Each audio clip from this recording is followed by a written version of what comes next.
Hello' friends, ৰং TV সম্প্ৰচাৰিত বকুল ধাৰাবাহিকখন আজি কোনোদৰে চাবলৈ বহুত বেছি ইণ্টাৰেষ্টিং হ'ব। যদিহে আপোনালোকে বকুল ধাৰাবাহিকখন চাই ভাল পায় তেন্তে ভিডিঅ'টো এটা লাইক কৰি আমাৰ চেনেলটো ছাবস্ক্ৰাইব কৰি ল'ব। এনেকুৱা ধৰণৰ আপডেটসমূহ পাই থাকিব। বকুল ধাৰাবাহিকখন আজি কোনোদৰে আপোনালোকে দেখিবলৈ পাব।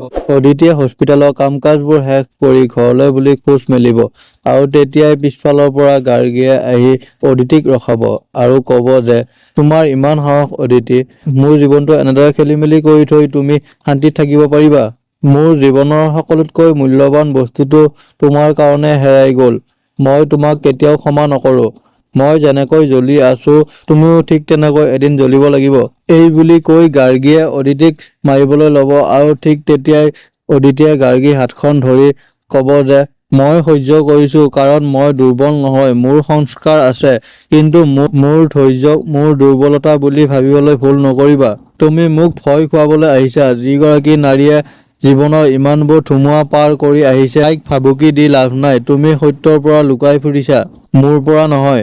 আৰু তেতিয়া গাৰ্গীয়ে অদিতিক ক'ব তুমি ইয়াৰ পৰিমাণ ভোগ কৰিব লাগিব অদিতি, মই তোমাক এনে এৰি নেদো।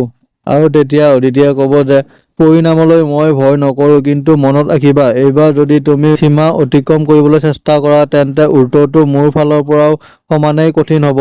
এতিয়া বাৰু গাৰ্গীয়ে অনাবিলক লগত লৈ অদিতিৰ ওপৰত নতুন কিবা ষড়যন্ত্ৰ জাল মেলিব নেকি? জানিবলৈ পাব ধাৰাবাহিকখনৰ আজি এই খণ্ডটিত।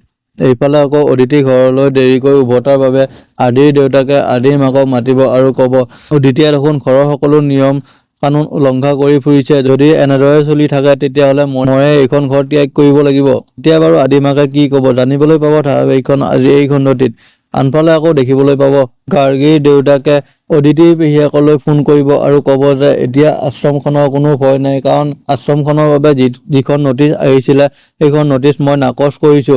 এতিয়া বাৰু বন্ধুসকল, গাৰ্গীৰ দেউতাকে যে আশ্ৰমখন ৰক্ষা কৰিলে, ইয়াৰ আগত গাৰ্গীৰ দেউতাকৰ কি ৰহস্য লুকাই আছে জানিবলৈ পাব ধাৰাবাহিকখনৰ আজি এই খণ্ডটিত।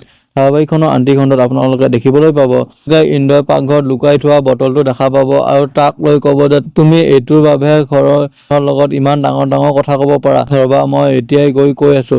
এতিয়া বাৰু ইন্দ্ৰই কি কৰিব জানিবলৈ পাব ধাৰাবাহিকখনৰ আজি এই খণ্ডটিত। যদিহে আপোনালোকে বকুল ধাৰাবাহিকখন চাই ভাল পায় তেন্তে ভিডিঅ'টো এটা লাইক কৰি আমাৰ চেনেলটো ছাবস্ক্ৰাইব কৰি ল'ব। ধন্যবাদ।